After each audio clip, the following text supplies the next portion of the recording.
I grew up, I'm a pastor's kid, so I'm a Baptist pastor's kid, and I have grown up within mostly evangelical Christianity, and honestly was still stayed in up until the last few years. And then I think just politically, the name of Christian, what it was tied to, all of that became very sticky and very icky. And none of it felt like who I wanted to represent. None of it felt like how I felt God, and the idea of God felt in my spirit and what I knew and how I conveyed it in my art. And so I had to do a lot of really uncomfortable undoing of like, okay, that doesn't serve anymore. Like that thought process that I don't acknowledge my Blackness, that I don't acknowledge my body no longer fits in how I also see God.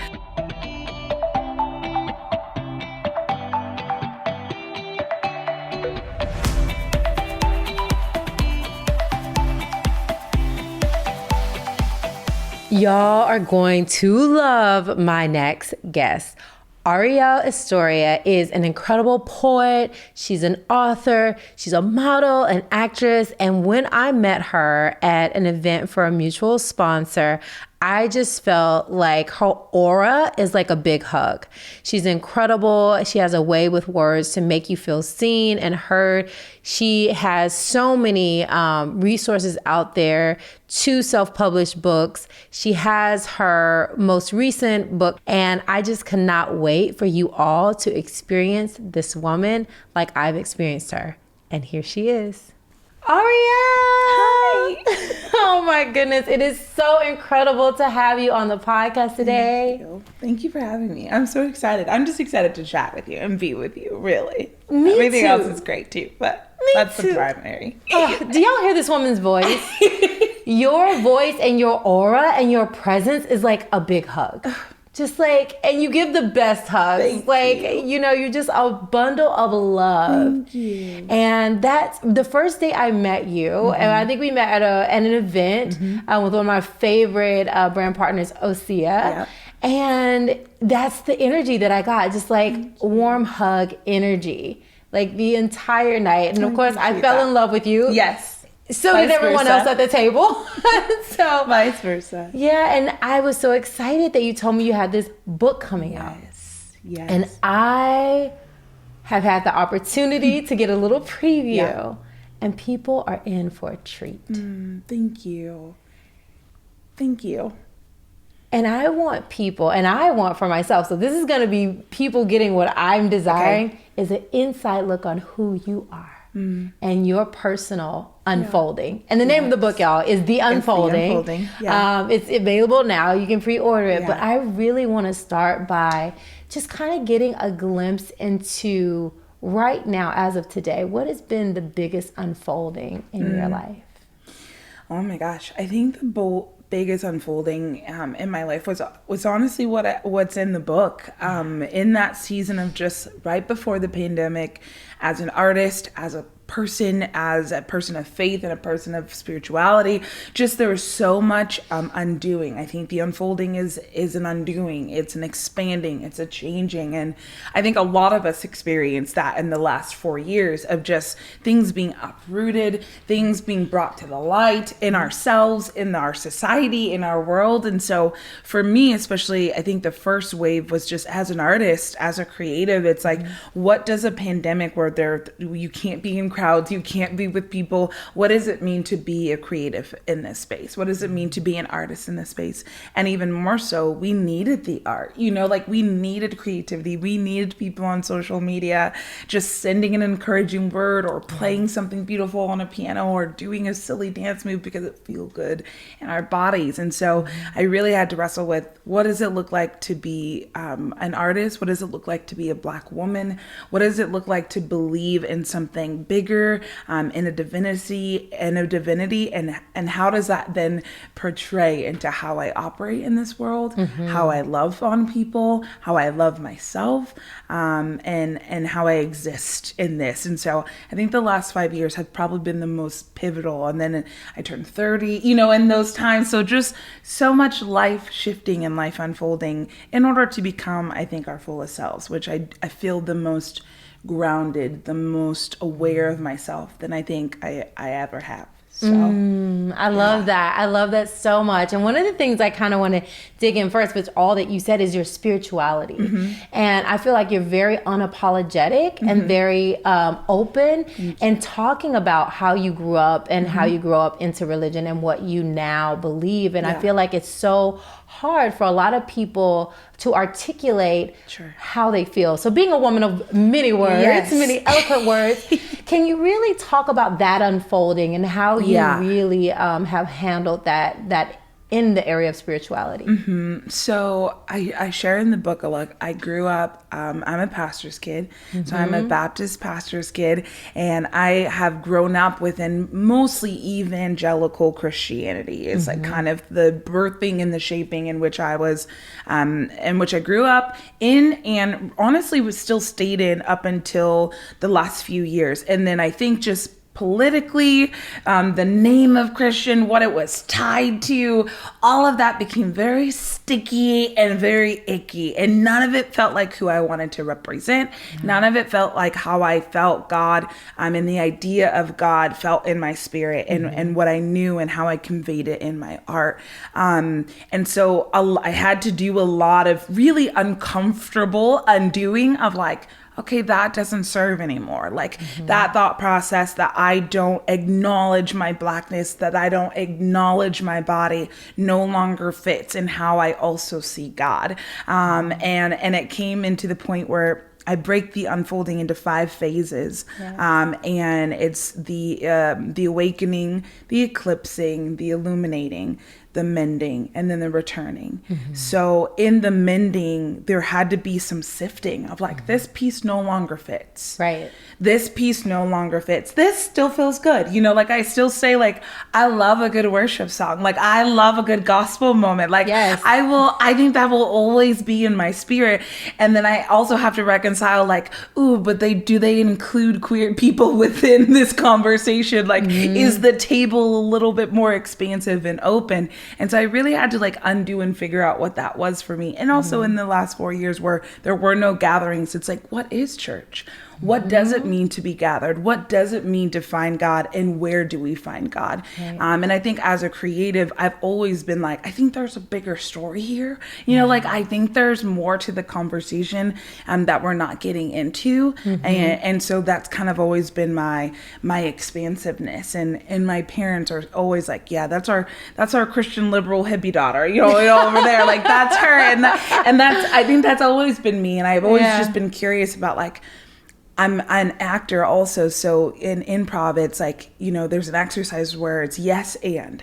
So someone says something and you can only respond with yes and. It can't be a no, it can't be a that's not right. And so I think of spirituality in this space, and I think of my idea of God and the table in which all are invited into what is holy and what is connected is yes. And like there's more to the story. And I want to be a part of helping people find that there's more to the story. I love that. I love that yes and, especially when it comes to spirituality, because to me, spirituality is very personal. Like we all have a different relationship with God, and we all over the world have different religions, and it's so personal. It's so sacred. I feel like one of the things we've done that has actually harmed us as human beings was try to put spirituality or religion in a box. It doesn't belong in a box. Nope. It's so expansive. So can you talk a little bit about, as you've unfolded into this woman who identifies as spiritual, religious, liberal, like, can you really, especially when it comes to your friend, also your relationship, you got married in the last 5 years as well. How do you bring in God and your relationship to God into those relationships? I think that's where my shift has really happened. It's not that I'm bringing God into something, it's that God is already in it. And I think for me, so much of what we were taught were go to this place to find God, go to this person to find God, have this authority figure give God to you, give you this experience. But there's an author, Diana Butler Bass, and she talks about how spirituality has for so long been this elevator type of conversation where those who men, usually white men, usually white men are closest to God and bring down the conversation of inviting us into the holiness or inviting us into the sacredness. But actually it's a lot more linear than we think. And so I think for me, it's been a less of like, oh, God is already here. Yeah. Like God is already part of this. I don't have to go and seek something that is already there. And even more so in that conversation is God lives here, like God is inside of me, that knowing, that tugging, that wisdom, that discerning, that is a God orchestrated voice, I think. And so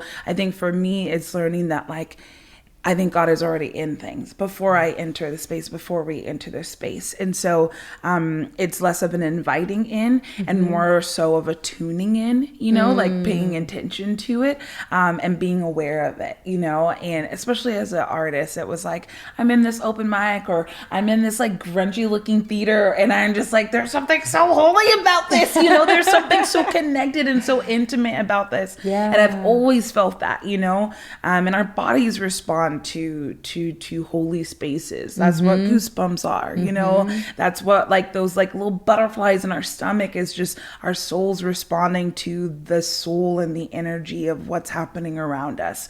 And I think God is in a lot more than we have given God credit to be in. And so, it's less of I'm going to go invite in and more so like I'm already coming into an invited space. I just got to tune in. I love that. Yeah. I love that. God is everywhere. Yes. That's what I just received from you. Yes. And I feel like that is also helpful for people searching. Yeah. You don't have to search for what's already within. You just have to remove the blocks to it. Yeah. Right?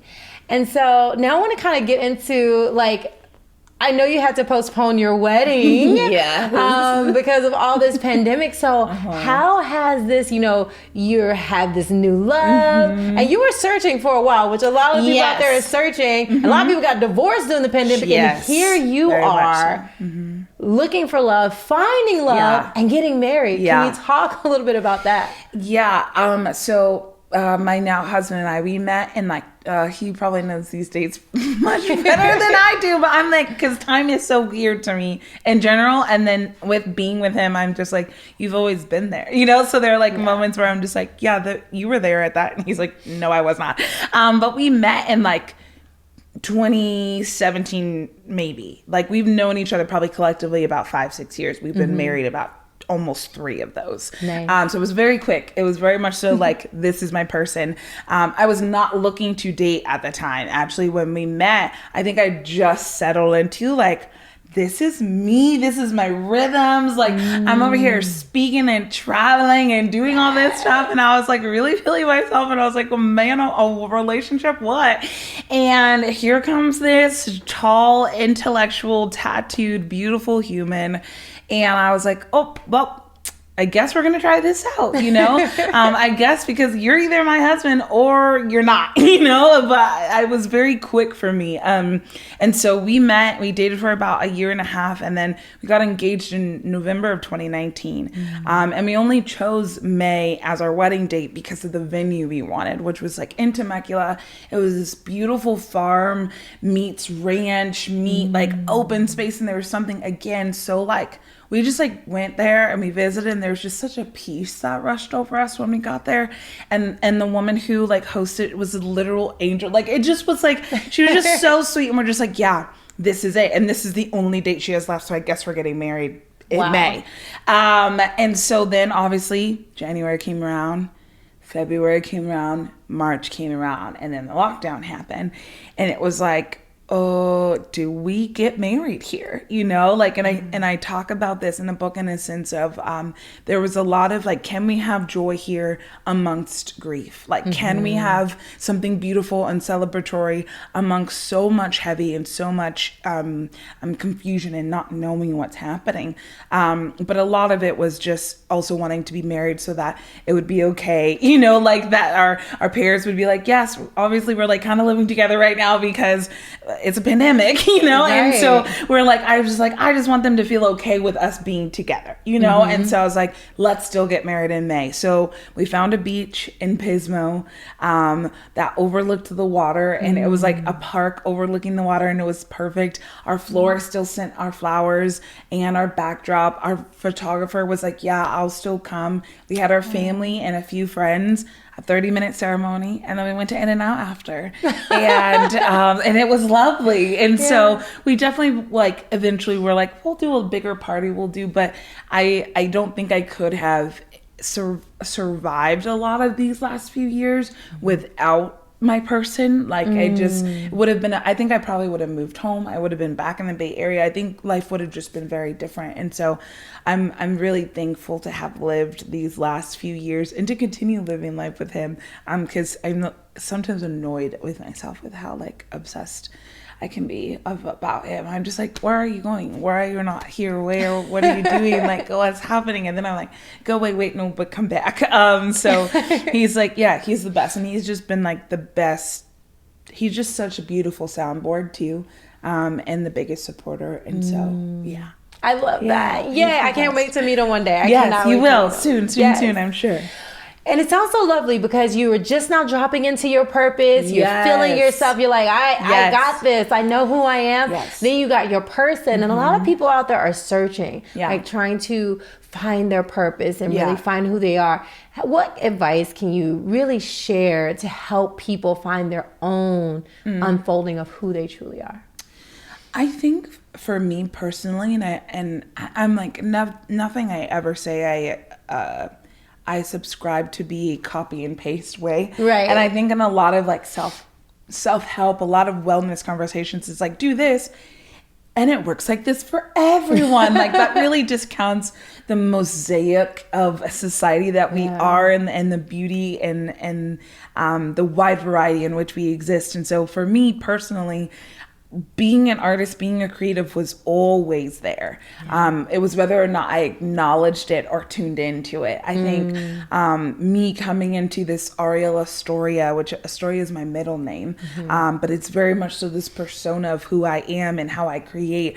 But as a kid, I was walking around calling myself Erica Wallace, and making up songs and wearing a feather boa with my little microphone and just being this creative and boisterous and big personality. And then obviously you grow up and you start silencing those parts of ourselves. So I think a lot of times our calling is actually, it's always there, it's a matter of that it's that tugging, that thing that excites you, that thing outside of work maybe, that makes you so pumped to get to, or it fired up and filled up. And so I think for me, being an artist was it was always in me. It was just a matter of do I pay attention to it? And it wasn't honestly until college, graduated with a psych degree, with an emphasis in theater, because I thought I would do art therapy. And then I graduated and I was like, what if I just try this art thing? What if I try this creative thing that has literally been in me and chasing me? So for me, my calling kind of was just knocking, continuously knocking. And I think for a lot of us, you probably know what it is. Yeah. And in our searching, more than likely, we already know. Yeah. We're just hoping other people are our soundboard for what we already know. But you probably already know. And whatever it is that popped into your head the moment I said that, it's probably that. Yes. But it's scary. It's so scary. And we don't talk about that a lot of times, how terrifying pursuing purpose can be. How it may not make sense to everyone, but it doesn't have to. It's yours, and it only has to make sense to you. I love that. I think that's going to help a lot of people get out of their own way. Yes. Because a lot of times we are worried about what our parents think, worried about what social media people say, worried about all these other aspects. How it looks, But for what? If it gives you life, if it makes sense to you, and you exist and operate in a life full. Yeah. And how that trickles out into other places, us being miserable in something, us not being content in something, it shows in how we love people. It shows in how we love ourselves. And so I think that's where, wholehearted wellness comes from. That's where all of it stays in tune with each other. It's like, if I can wake up and I'm excited about what I'm doing, that helps me love other people well. That helps me love myself well. Yeah. Ashe, I agree. You have so many incredible poems in this book. I know I have a favorite, but I want to hear your favorite. Oh my gosh. In the book, it's like so funny because I feel like I experience the book differently each and every time I come to terms with it. I think the one that comes to mind is the beginning, is the talking about what the unfolding is, making space and room for the whimsy, for the wonder, less questions, more questions, less answers, not right or wrong.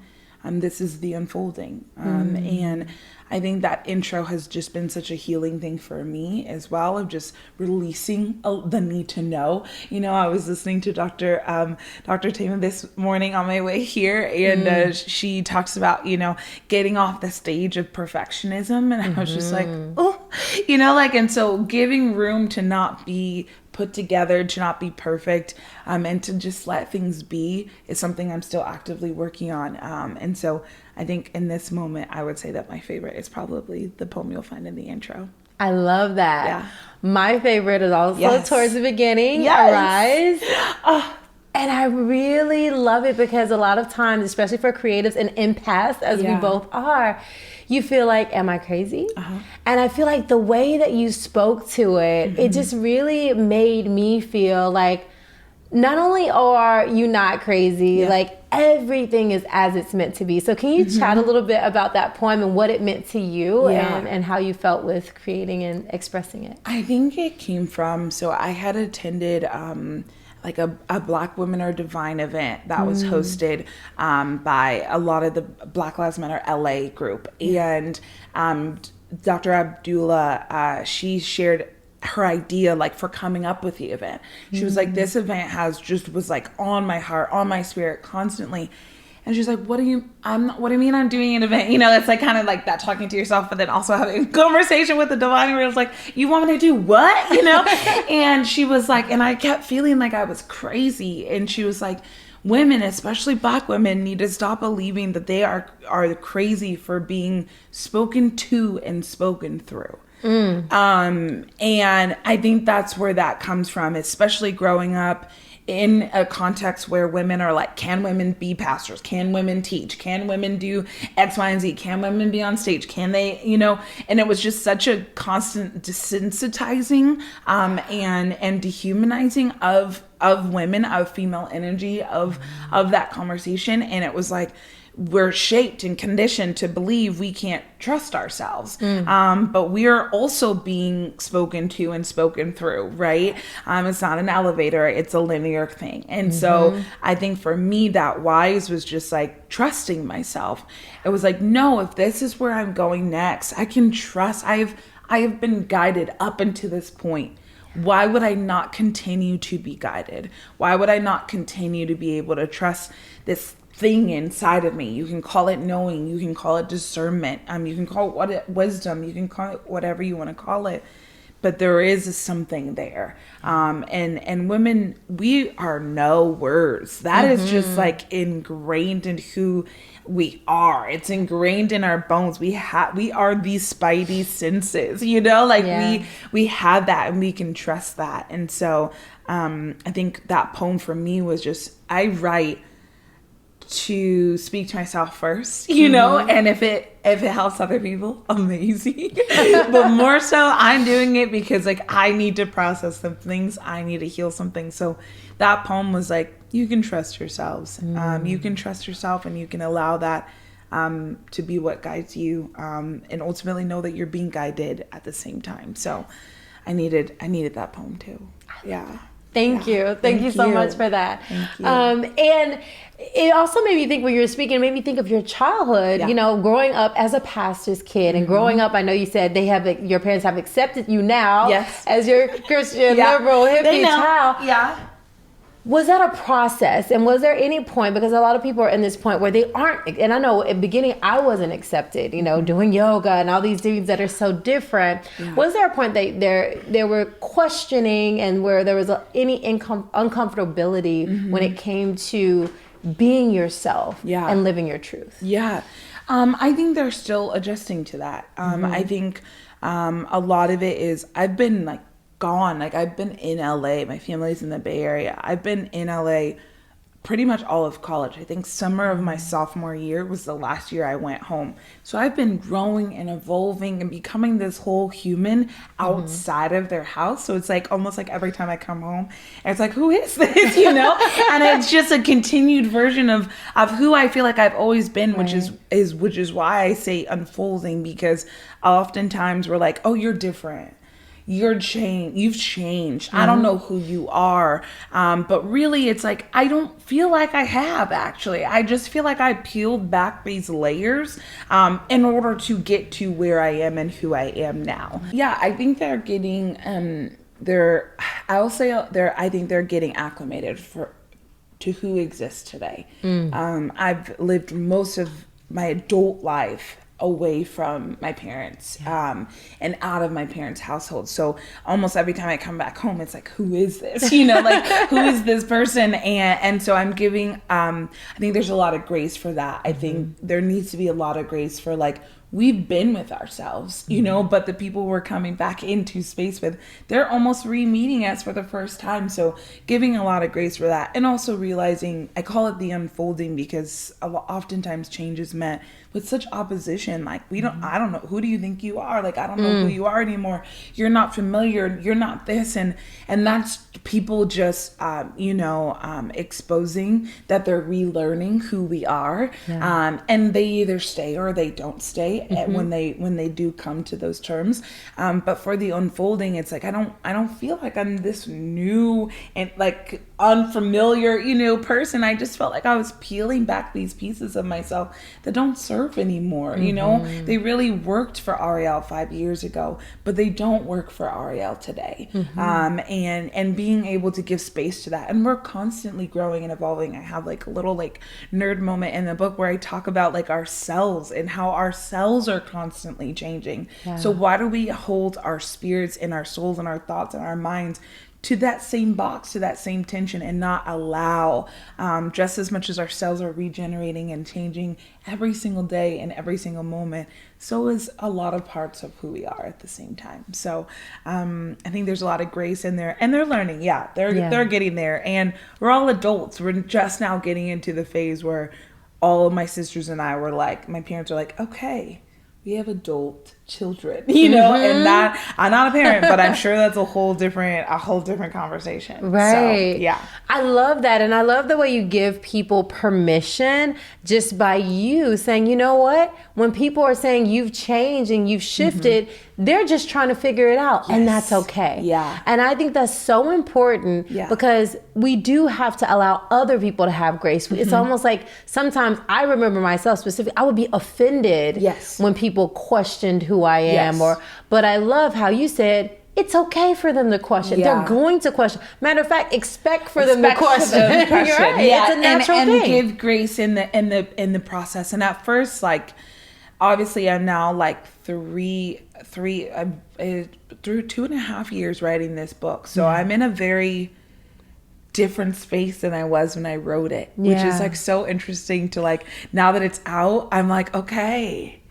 We have to, it's just sitting differently. And so now I can say, as hurt as I was in those first moments, as confused as it was, because it was like, is this not me? Am I doing something wrong?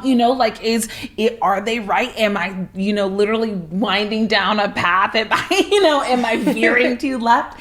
And now I could just be like, oh, that was just scary. That was scary for them to watch that happen and not know who I was going to be at the end of it. But I'm like I said, I'm the most grounded and the most aware of myself that I've felt, I think, ever before, and giving space for other people to get there. So I think oftentimes we got to give some time for people to get there. And that can be frustrating because it's like, well, then you don't love me then if you're not showing up instantly for this new person. But it's like, it's like re-meeting someone, you know, like, and I think there's permission to re-meet that person, get to know that person. And the goal is that you seek to understand and not seek to change. And that's kind of where I'm hoping a lot of relationships turn into. It's like, can we be in this space and seek to understand and not seek to change each other? I love that. Seek to understand and not seek to change each other. I think that is so profound. Bars. And when it comes to well-being, I know that's really important to you as it is for me. What are some of the things that you've done to really protect your peace throughout the pandemic up until now? Because I know you've done a lot to really preserve this woman that we get to enjoy now. Yeah. Boundaries, I think, are a huge thing that I'm recently learning, and that boundaries are not bad, that they're not walls, that they're bridges. And so boundaries have just been really necessary of like, this was really hurtful, or I would appreciate if we actually don't talk about that, or, like whatever it may be. So boundaries was a huge one. Saying no to things, which is just another type of a boundary, but specifically I have to say it because I am a people pleaser. Yes. I greatly want to be loved and liked by every single person I encounter, and that is exhausting and not realistic. And so saying no is really hard because like, I don't want to rock the boat. I don't want people to not like me, but I need to do that for my sanity, and also to not stretch myself thin, and then also protecting my personhood. So finding spaces to just be Arielle, and there's Arielle Estoria, which is very much so me. It's very much so who I am, but it's also this persona that is exposed to a lot of people. It's also this part of me that doesn't just get to be, in my head wrap all the time, just at home with my tea and my book. And so finding spaces where I can be my fullest self. I always say like where people know my last name. It's kind of how I do that. And so and that could be a Sunday where I'm washing my hair and watering my plants and just not on social media, not doing anything. I'm out at Huntington Library with my husband because that's like our favorite place to be. And so finding spaces to just be offline it's its own thing, just with how work is wired for the both of us, and allowing ourselves to not document everything is a huge part of how I protect myself. Giving moments to just be. Yeah. I love that. Yeah. I love that. It reminds me, like last year was the biggest year and the most breaks I've ever taken from social media. I remember I went years with posting every day for years. And to be able to take 5 days off. I remember the first time that I didn't post for a day and like, oh my goodness, the anxiety that I had. Oh my gosh. And then to go like a whole week last year. Can you speak a little bit to that and like how to get through those emotions of in this society where it is our work. It is our work. So I took my first month-long break in August, and that was like, anxiety inducing, but at the same time, I really knew I needed it. Yeah. So, I made sure, reached out to all the agents, reached out to all the and I'm like, am I good? Do I not have to be online? And now I realize with how life is set up, I can take a break, but I definitely need someone still actively on my Instagram, which is unfortunate just because it is wired and structured for us to be constantly feeding it and being fed by it. And because that is a part of our job, that's just something we have to be aware of. So while we can take a break, we also have to realize this thing has to live and breathe, which is so frustrating. But I still took my break, and it kind of I feel like Instagram kind of punished me for it, but it was fine because I needed it. And I felt more creative. I felt like I wasn't comparing myself. And so I definitely will be taking more of those. And even now I've introduced just a day, one day a week, where I'm not on it, where I'm not posting, just one day a week consistently. And then finding my longer seasons where I can be off as well. And so, that was something I just did last year after, like you said, years of just posting every single day and constantly being on, and it's not sustainable. And it's not beneficial, to be honest. And so, I just finished the Rest is Resistance by Trisha Hersey. She's the Nap Ministry on Instagram. And that one, that's going to be what I think of all the time. Because you're just like, get off your phone. Like, go lay down somewhere. Like, and know that your worth and your artistry is not tied up into that. And that's the biggest thing for me. It's like, well, this is how I get my opportunities. This is how I get seen. But there's bigger orchestration happening. So for us to limit and believe that we're only going to get opportunities and doors are only going to open because of what we're posting on social media is very limiting to our gifts, and it's very limiting to God for me. And so, it was like, that's a part of it, but it's not the only way. Even though we've been made to believe that this is how you do it, this is how you grow, this is how you get opportunities. I'm like, no. Networking was so much in a room, beforehand. And so remembering that this is a part of it, but it's not the whole picture. Exactly. I love that, because a lot of people do feel like this is everything. And before we had it, there were other ways of like introducing yourself to someone, working with a company, having a conversation. And I think we forgot about those ways. And another thing that I wanted to dive into, and you kind of talked about it a little bit, is that when you take that much needed rest, and I found when I take that rest, yes, Instagram, to use your word, you might feel punished, you might feel that way, but when you come back more refreshed, less comparing yourself to others, I feel like that's where the juice is. And you're creating authentically from that space, because so much of what we're doing now is just refurbished, redone versions of what everybody else is doing. And if you're familiar with the Enneagram, it's like a number system of personality. I'm a 4. That's the snowflake type. Like, I do not like being like other people. Like, I don't want to, I don't like it. I have to be different and unique. And that's not like, pay attention, I'm different, unique. That's like, my soul doesn't feel right if I look and resemble like everyone else. So I needed to get off so that I created from my heart space and not just from from what I was seeing, like, oh, well, that's going viral. Well, let me do a version of that. And it flunked because that's not you. And so I think remembering your authenticity, remembering who you are is what that rest space is for. And knowing that you can go into that space and serve it how you desire to serve it, and also know that you can be your truest self, and that's what's received well.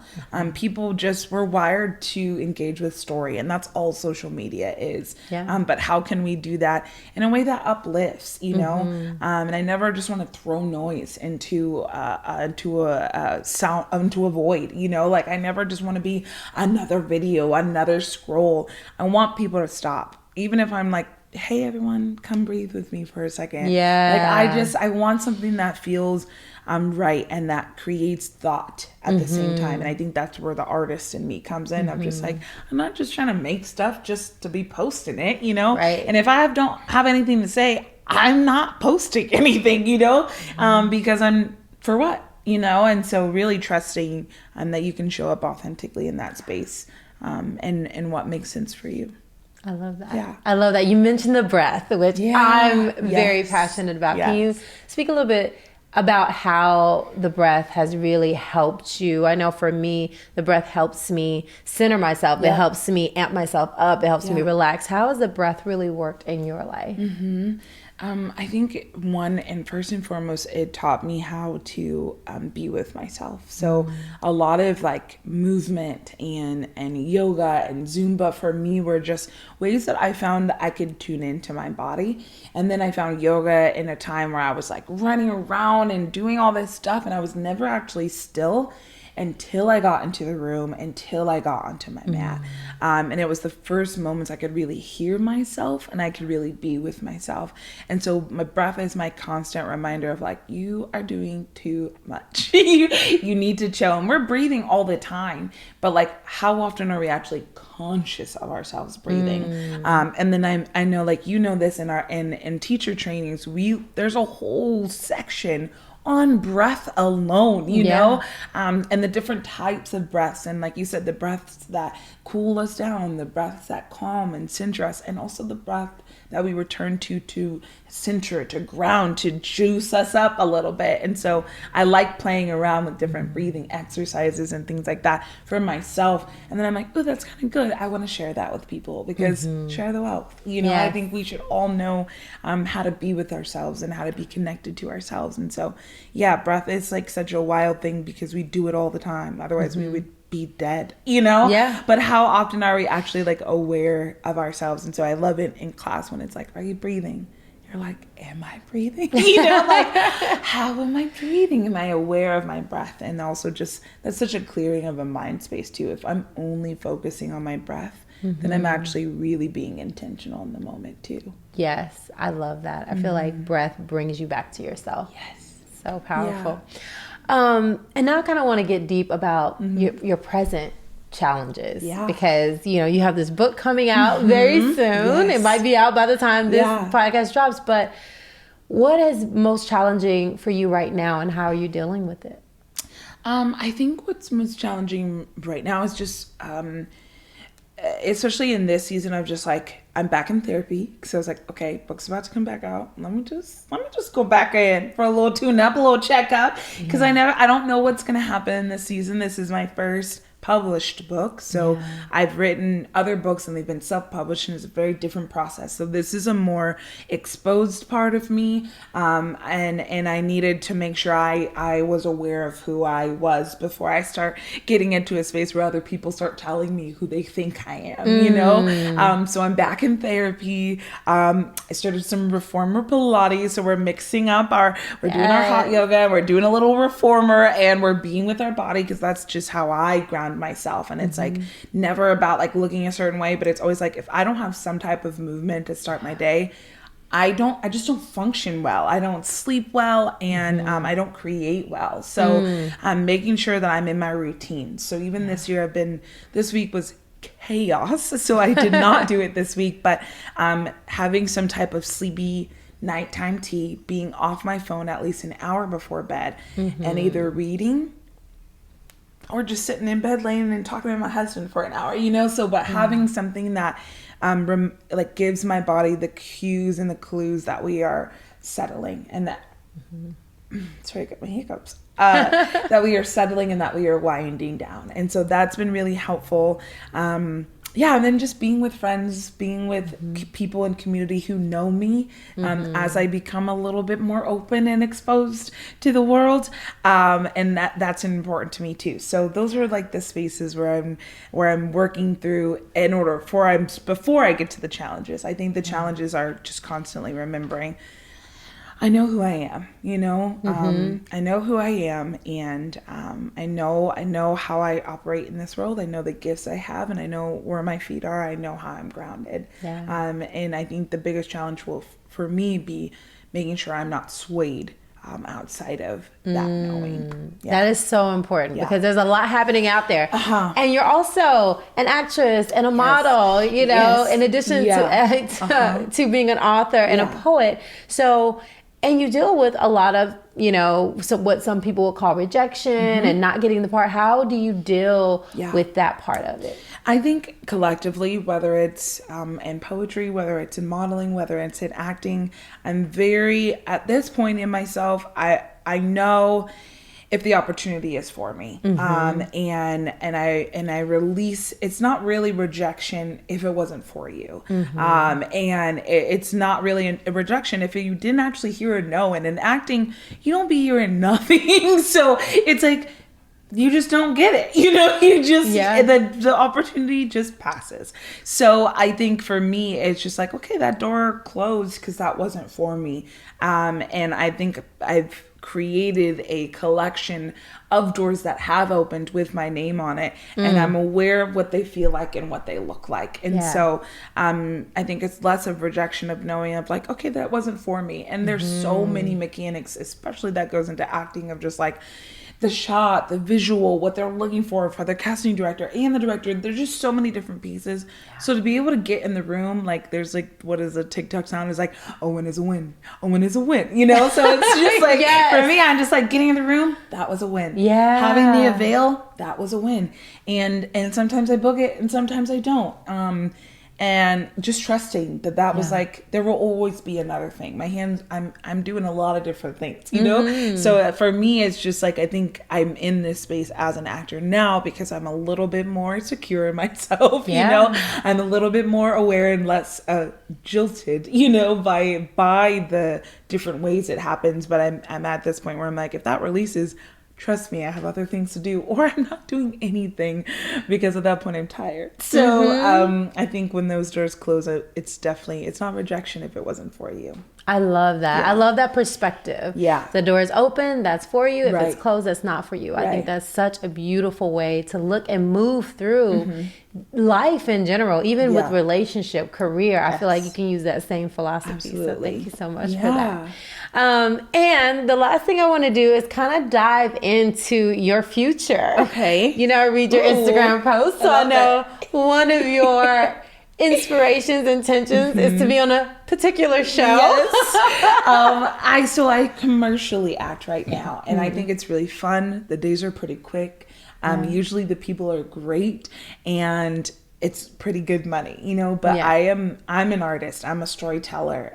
So I would love to get into more TV and film. It's like goals, Avid Elementary, Quinta, if you're out there. Anything Kiki Palmer touches. there's such a wave and a raise of Black women just like running shit. I don't know if I can cuss on this, but okay, great. Of Black women just like running shit. And I'm like, I just want to be in any and everything that is happening. Anything Shonda Rhimes does forever and ever, I would want to be a part of. And so I want to storytell. I've always been a thespian at heart. And so the goal is to hopefully work for and work towards being in those. And so I've done a few like feature projects and things like that have been really fun. But I love character work. I love being able to put myself in someone else's shoes and find myself in the midst of it. And as a poet too, it's like, that's so me. It's so much me, and it's so much vulnerability. And sometimes it's like, I just want to be somebody else. Like, I'm just trying to be someone else somewhere else. So so that's goals. I think that's where I'm headed for. And I think being able to have a book under a publisher felt like such a full circle as an author and a writer. And I'll write forever. I think that there's no retiring from that. That is who I am and how I see the world and how I heal. And so I'll write forever. I think I'll be a poet and an author forever. But it felt like such a full circle of like, look what I've built as a poet, as a freelance poet for the last, 8-9 years now.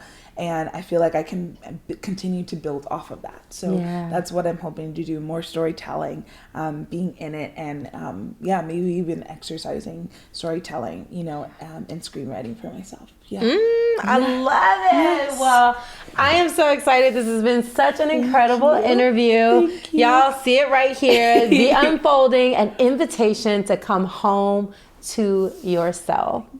Arielle, do you have any last words you want to leave with the people? No, feel free to purchase the book. It's poetry and essay. And at the end of each chapter, each phase, I have reflection questions. My motto is words not for the ears, but for the soul. And if as an artist, you're only experiencing me and my story, then I'm not doing my job. So the questions are for you to journal, for you to explore your own unfolding. There's also an audiobook If you like the sound of my voice, We love feel it. free to do that as well. But I will say, don't read everything in the book. So you might want a physical as well. And then, and then I'm working on a spoken word album that's called The Art of the Unfolding. Ooh. And that will be out probably later this year. But we'll see some sneak peeks in between there. So I'm looking forward to that because I love your voice. So I think I'm going to get the audiobook too. Thank you. Thank you so much for coming. It has been such a treat to have you. I love you. I appreciate you. I thank God for you and just the beauty that you're putting out in the world. I'm so glad we met, and personally, I look forward to just building our relationship. And you never know. Never know. You never know. Thank you so much. You all go out there. Make sure you grab a copy of The Unfolding. Support our girl Arielle and consume everything she's done because she has done a lot already. I know I will be doing the same. And until next time, love yourself, love others, and love the world. One day at a time, one breath at a time. Peace and love. Bye. We do a little heart and we throw it out at the middle camera.